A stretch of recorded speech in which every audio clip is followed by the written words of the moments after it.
আজ আপনাদের জন্য এমন একটি সার্ভাইভাল সিনেমা নিয়ে হাজির হয়েছি যে সিনেমার গল্প অন্য ৫-১০টা সার্ভাইভাল সিনেমা থেকে কিছুটা ভিন্ন। যে গল্পে দেখানো হয়েছে একটি চরিত্র দুধের শিশুকে সাথে নিয়ে কিভাবে বেঁচে থাকার প্রাণপণ এক চেষ্টা চালিয়ে যায়, যেখানে ভয়ঙ্কর বিপদ থেকে নিজেকেও বাঁচাতে হবে এবং বাঁচিয়ে রাখতে হবে ৩ মাসের শিশুকে। শিশুটি আবার কথা বলতে পারে না, শুধুমাত্র পালানোর সময় তার কান্নার রোল শোনা যায়। এই সিনেমাটির প্রত্যেকটি বিষয় এবং সম্পূর্ণ গল্পে তুলে ধরা হয়েছে আমাদের সমাজের কালো এক অধ্যায়। একজন সাধারণ খেটে খাওয়া মানুষের জীবন মুহূর্তের ভেতরে কিভাবে পাল্টে যায় তা দেখতে যাচ্ছেন আপনি। তাহলে চলুন আর কথা না বাড়িয়ে শুরু করা যাক আমাদের প্রিয় অভিনেতা মনোজ বাজপাই অভিনীত বলিউডের সদ্য মুক্তি পাওয়া অসাধারণ এক সার্ভাইভাল সিনেমা জোরামের এক্সপ্লেনেশন। প্রিয় দর্শক, এই প্ল্যাটফর্মে আপনি নতুন হয়ে থাকলে অবশ্যই আমাদের সাথে যুক্ত হতে ভুলবেন না।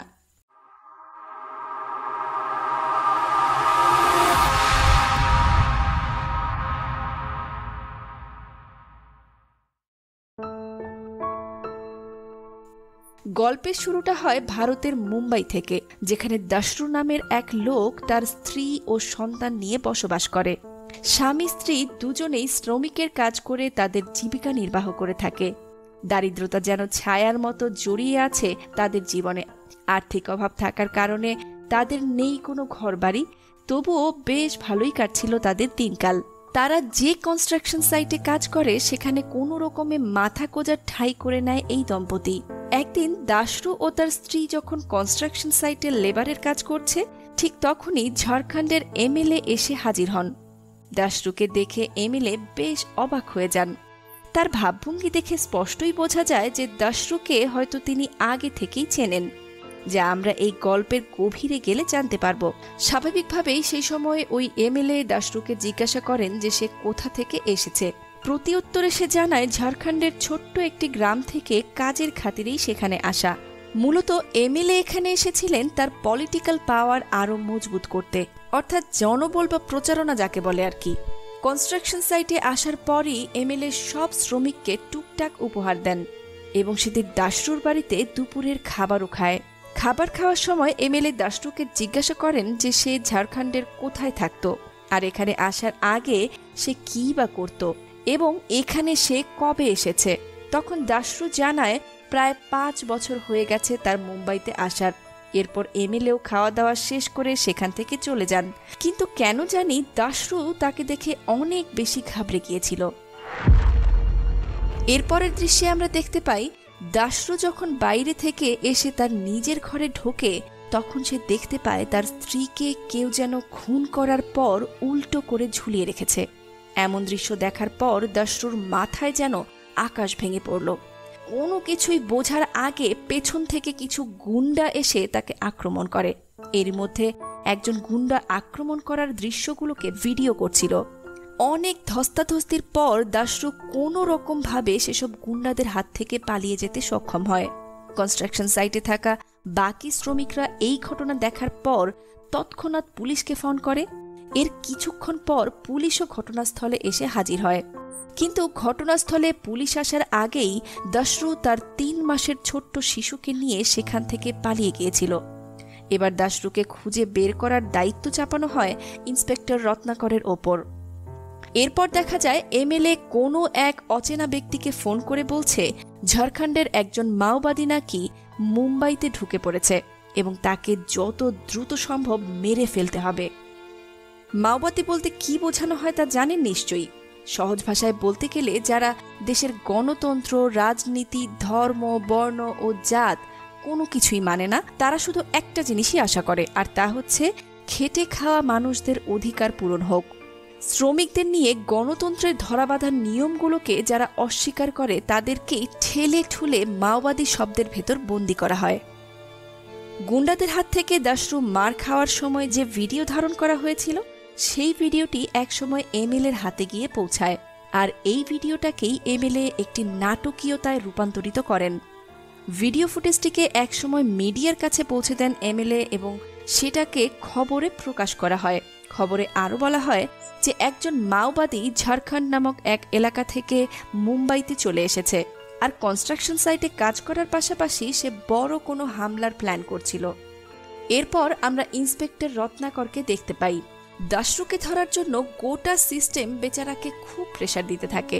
প্রিয় দর্শক, এতক্ষণে হয়তো বুঝে ফেলেছেন এই এমএলএ গোপনে গোপনে দাশরুকে ফাঁসাতে চাইছিল, কিন্তু কেন? কিছুক্ষণের জন্য এই প্রশ্নটি আপনার মস্তিষ্কে না হয় গেঁথে রাখুন এবং দেখতে থাকুন জোরামের সম্পূর্ণ এক্সপ্লেনেশনটি। খবরের মাধ্যমে যখন পুরো শহরে এইসব কাহিনী ছড়িয়ে পড়ে, তখন দাশরু তার এক বন্ধুর কাছে সাহায্য চায় মুম্বাই থেকে কোনো রকমভাবে বের হওয়ার জন্য। কারণ এমন এক ভয়াবহ পরিস্থিতিতে দাশরুর মুম্বাইতে থাকাটা খুব ঝুঁকিপূর্ণ।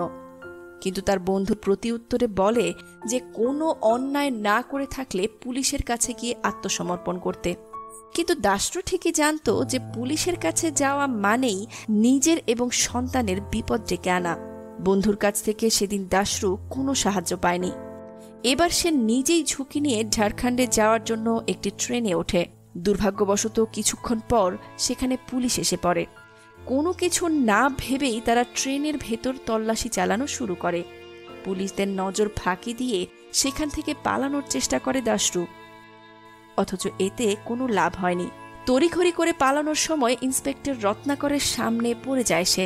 বেচারা খেটে খাওয়া মানুষ, রত্নাকরকে দেখার সাথে সাথেই দাশরু বলে ওঠে সে কিছুই করেনি। বন্ধুর মতো রত্নাকরও তখন ঠিক একই কথা বলছিল। কোনো অন্যায় না করে থাকলে দাশরু কেন আত্মসমর্পণ করছে না? সে পুলিশকে আরও বলে যে আত্মসমর্পণ করলে তার এবং জোরামের কিছু হবে না, সেটার নিশ্চয়তা কি? 3 মাসের এই দুধের শিশু জোরাম ছাড়া এই পৃথিবীতে দাশরুর আর কেউ নেই। আর তার কিছু হয়ে গেলে এই সন্তানেরই বা কি হবে?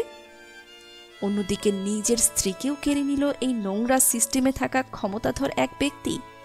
রত্নাকর তখন দাশরুকে আশ্বাস দেয় এবং বলে যে সে পুরো চেষ্টা করবে যাতে তার কোনো শাস্তি না হয়। এসব কথা যখন একে অপরকে বলছিল, তখন পেছন থেকে একজন কনস্টেবল দাশরুকে এসে ধরে ফেলে।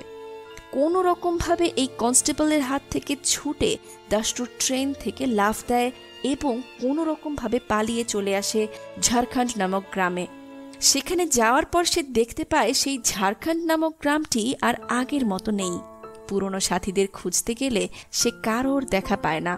দাশরু তখন ভাবতে শুরু করে হয়তো এর আগেই তার সাথীদের মেরে ফেলা হয়েছে, এমনকি তাদের বাড়িঘরেরও কোনো অস্তিত্ব নেই, ভেঙে ফেলা হয়েছে সব। সিনেমার এই পর্যায়ে আমরা চলে যাব দাশরুর ফ্ল্যাশব্যাকে। আরও কয়েক বছর আগে দাশরু এই ঝাড়খণ্ড নামক এই গ্রামে তার স্ত্রীকে নিয়ে বসবাস করত।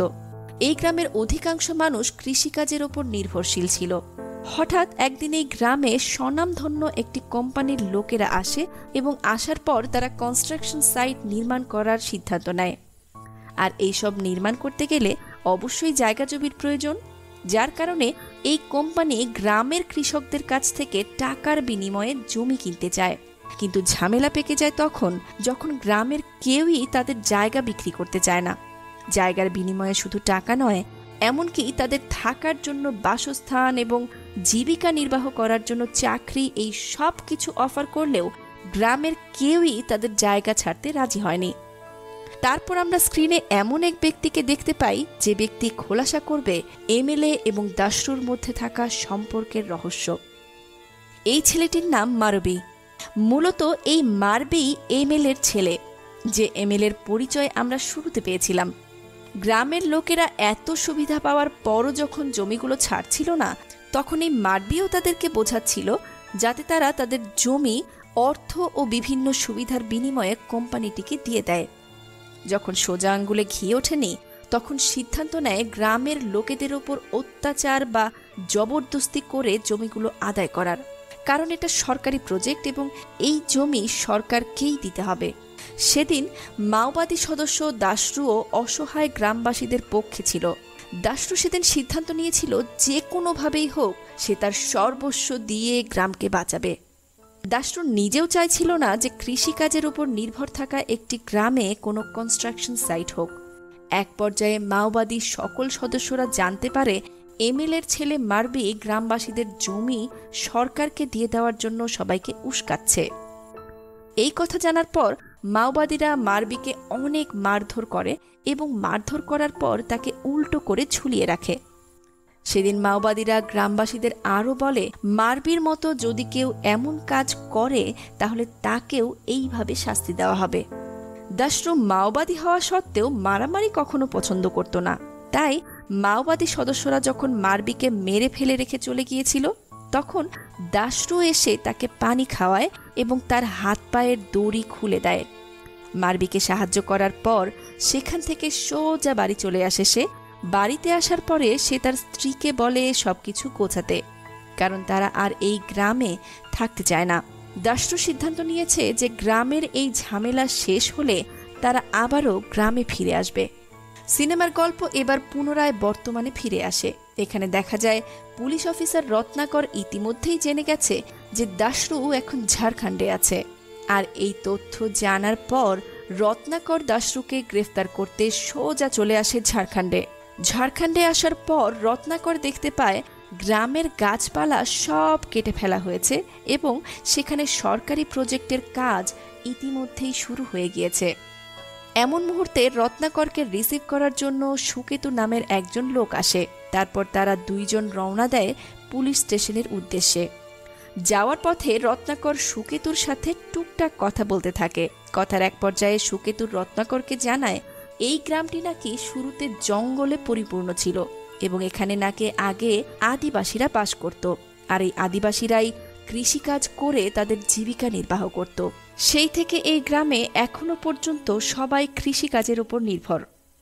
কথা বলতে বলতে তারা একসময় ঝাড়খণ্ডের পুলিশ স্টেশনে পৌঁছায়। আর স্টেশনে পৌঁছেই রত্নাকর নির্মম এক দৃশ্য দেখতে পায়। ঝাড়খণ্ডের পুলিশেরা এলাকার কিছু আদিবাসী শিশুদেরকে বন্দি করে রেখেছে, যা দেখার পর রত্নাকরের হৃদয় মর্মাহত হয়। এই শিশুদের বন্দি করে রাখার কারণ জিজ্ঞেস করলে পুলিশেরা তখন জানায় যে ওপর মহল থেকে আদেশ আসলে তাদের কিছু করার থাকে না। এরপর ঝাড়খণ্ডের পুলিশেরা রত্নাকরকে তার রুম দেখিয়ে দেয়, যা মূলত একটি লকআপ। স্টেশনের এমন বেহাল অবস্থা যে পুলিশেরা লকআপকেই তাদের ঘর বানিয়ে রেখেছে। সেদিন রত্নাকর নতুন পুলিশ স্টেশনে আসার সুবাদে সকলে মিলে একটা পার্টির আয়োজন করে, আর সেই পার্টিতে সকল পুলিশেরা মিলে মদ খেতে শুরু করে। এই ফাঁকে রত্নাকর সকল বন্দি থাকা শিশুদেরকে মুক্ত করে দেয়, কারণ সে খুব ভালো করেই জানত প্রকৃতপক্ষে এই শিশুরা নির্দোষ, যা আপনি আমরা সকলেই জানি। এরপর আমরা আবারও দাশরুকে দেখতে পাই। সে তার লিডারকে খুঁজে বের করার লক্ষ্যে পুরনো এক বন্ধু দাম্মের কাছে যায়। দাশরুর লক্ষ্য ছিল লিডারের কাছে গিয়ে নিজের এবং সন্তানের জন্য মাথা কুঁজবার ঠাঁই বের করবে, কিন্তু দাম্বের কাছে যাওয়ার পর সে জানতে পারে দাশরু যেদিন সেই গ্রাম ছেড়ে চলে গিয়েছিল ঠিক এর কিছুদিন পরই সরকার পক্ষ থেকে একটি অপারেশন চালানো হয়। সেদিন সরকারের লোকেরা সকল মাওবাদীকে খুঁজে বের করে হত্যা করে ফেলে, যা শোনার পর দাশরু অনেক কষ্ট পায়, কারণ এমন ভয়াবহ পরিস্থিতিতে একমাত্র তার লিডারই তাকে বাঁচাতে পারত। তবে দাম্বে তাকে আশা দেয় যে অন্ধকার হলে দাশরু ও তার সন্তানকে থাকার জন্য পাঠিয়ে দেবে অন্য একটি জায়গায়। তারপর দাশরু অপেক্ষা করতে থাকে দিনের আলো নিভে যাওয়ার।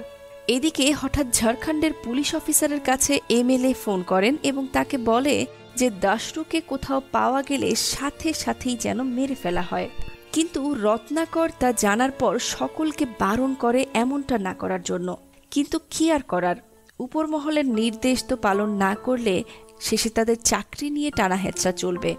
অন্যদিকে দাশরুর বন্ধু দাম্মে পুলিশকে খবর দেয়, কারণ দাম্মেকে মেরে ফেলার হুমকি দিয়েছিল পুলিশ। সব কিছু যেন গোজামিল। এই জোরামের পুরো গল্পে একমাত্র রত্নাকরই আদর্শ মানুষ, কিন্তু আইনের লোক হওয়ার কারণে তারও হাত বাঁধা। রত্নাকর আবারও এই ঘটনার সম্পূর্ণ ফ্ল্যাশব্যাকে যেতে চায়। তখন সুকেতু আরও বিস্তারিত বলতে শুরু করে। মাওবাদীরা যখন মারবিকে মারধর করছিল তখন শারীরিকভাবে সে খুব আহত হয়েছিল, আর সেদিনই এমএলএর ছেলে মারবি মারা যায়। তখন এমএলএ তার ছেলের মৃত্যুর কথা জানতে পেরে তখন তিনিও বিষয়টি মেনে নিতে পারেননি। পরিশেষে এমএলএরও মৃত্যু হয়। এখন হয়তো ভাবছেন ওই দিন যদি এমএলএ মারা যায় তাহলে বর্তমানে এই এমএলএই বা কে, আর কেনই বা আমরা মারবিকে এই এমএলএর ছেলে বলছি, তাই তো? হ্যাঁ, ঝাড়খণ্ড গ্রামে যখন জমি নিয়ে ঝামেলা হচ্ছিল তখন ওই এলাকার এমএলএ ছিল মার্বির বাবা। মার্বি ও তার বাবার মৃত্যুর পর এমএলএর ক্ষমতা লুফে নেয় মার্বির মা, মানে আমাদের গল্পের বর্তমান এমএলএ। মার্বির মা সেখানকার এমএলএ হওয়ার পর সরকারের সাহায্যে অপারেশন হান্ট শুরু করে, যেই অপারেশনের দ্বারা সকল মাওবাদীকে মেরে ফেলা হয়েছিল।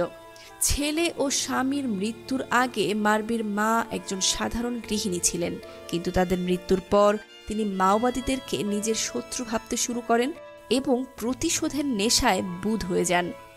আর আমরা জানি যে আমাদের গল্পের মূল চরিত্র দাশরু একজন মাওবাদী সদস্য, যে কিনা সেই সময়ে গ্রাম ছেড়ে চলে গিয়েছিল। বেশ কয়েক বছর পর দাশরুকে পুনরায় দেখার কারণে তিনি আবারও প্রতিশোধের প্রতিহিংসায় তাকে মেরে ফেলার জন্য উঠে পড়ে লেগে যান। সুকিতুর মুখ থেকে এইসব কথা শোনার পর রত্নাকর ভাবে যত দ্রুত সম্ভব এমএলএর কাছে গিয়ে এই সব ঝামেলার জট খোলা উচিত। এরপর এমএলএকে দেখা যায় তিনি একটি টিভি ইন্টারভিউ শেষ করে বাড়ি ফিরছিলেন, আর ঠিক তখনই তিনি দেখতে পান দাশরু তার গাড়ির পেছনে ঝুলে আছে। আর এটা দেখার পর এমএলএ ড্রাইভারকে বলেন যে গাড়িটি ওই এলাকায় থাকা একটি কয়লার খনির দিকে নিয়ে যেতে। অন্যদিকে পুলিশকে ফোন করে নির্দেশ দেন সশস্ত্র অবস্থায় ওই কয়লার খনিটিতে আসতে এবং দাশরুকে দেখা মাত্র গুলি করে মেরে ফেলতে। প্রিয় দর্শক, বুঝতে পারছেন তো, এটা আসলে দাশরুকে মারার জন্য এমএলএর পাতা একটি ফাঁদ। এদিকে এমএলএ যে আসলে তাকে মারতে চাইছে এই কথা কিন্তু দাশরু এখনো বুঝতেই পারেনি। সে বরং আরও এমএলএর কাছে আশ্রয় ভিক্ষা করতে এসেছে, সাহায্য চাইতে এসেছে। অন্যদিকে এমএলএর মূল লক্ষ্য ছিল কিন্তু দাশরুকে মেরে ফেলা। ঠিক সেই মুহূর্তে ভাগ্যবশত দাশরুর জন্য আশীর্বাদ হয়ে আসে রত্নাকর, আর সে এখানে এসেই এমএলএর সাথে কথা বলার চেষ্টা করে। এদিকে দাশরু এমএলএর কাছে অনুরোধ করতে থাকে যাতে সবকিছু থেকে তাকে এবং তার সন্তানকে বাঁচানো হয়, কিন্তু বেচারা দাশরু তো জানতই না যে এমএলএই তার স্ত্রীর খুনি, এমনকি তাকে এবং তার সন্তানকেও মারতে চাচ্ছে। এই বিষয়টি বেশিক্ষণ আর অজানা থাকেনি। কিছুক্ষণ পরই রত্নাকর দাশরুকে সব কিছু বলে দেয় এবং এটাও বলে দেয় যে তার স্ত্রীকে এই এমএলএই মেরেছে। এই কথা রত্নাকরের মুখ থেকে শোনার পর দাশরুর মাথায় যেন আকাশ ভেঙে পড়ে। অন্যদিকে এমএলএ দাশরুকে মারার জন্য রত্নাকরের হাত থেকে পিস্তলটি ছিনিয়ে নেওয়ার চেষ্টা করে, আর এমএলএকে ঠেকানোর জন্য রত্নাকর প্রাণপণ চেষ্টা চালাতে থাকে। আর এই ধস্তাধস্তির সময় উল্টো এমএলএর শরীরেই গুলি লেগে যায় এবং তিনি সেখানেই মারা যান। অন্যান্য পুলিশেরা তখন দাশরুর দিকে একাধারে ফায়ারিং করতে থাকে। এমন ভয়াবহ পরিস্থিতিতে পাশে থাকা পিস্তল হাতে নিয়ে সন্তান সহ পালাতে শুরু করে দাশরু। রত্নাকর অন্যান্য পুলিশদেরকে অনুরোধ করেছিল যাতে দাশরুর দিকে গুলি না চালায়, কারণ তার কোলে আছে একটি নাবালক শিশু। অথচ পুলিশেরা রত্নাকরের কোনো কথাই শুনছিল না। গুলি থেকে বাঁচতে দাশরু ঢুকে পড়ে একটি জঙ্গলে, যার কারণে পুলিশেরাও তাদের ফায়ারিং বন্ধ করে দেয়, কারণ তারা খুব ভালো করেই জানে যে এই জঙ্গলের ভেতর কাউকে খুঁজে বের করা খুবই কঠিন। আর এই জঙ্গলেই দাশরুর বেড়ে ওঠা, সেই সুবাদে এই জঙ্গলটির পথঘাট সবই তার জানা। আর এখানেই মুক্ত হয় দাশরু ও তার সন্তান। বাকিটা সামলে নেয় এই গল্পের আদর্শবান চরিত্র রত্নাকর। প্রিয় দর্শক, আজকের এক্সপ্লেনেশনটি আপনাদের কাছে কেমন লাগলো তা আমাদের জানাতে ভুলবেন না। কিন্তু আজকের মতো এই পর্যন্তই। পরবর্তীতে আমরা হাজির হব শ্বাসরুদ্ধকর একটি হরর থ্রিলার সিনেমার এক্সপ্লেনেশন নিয়ে। ততক্ষণ পর্যন্ত ভালো থাকুন এবং ভালো রাখুন। Thanks for watching.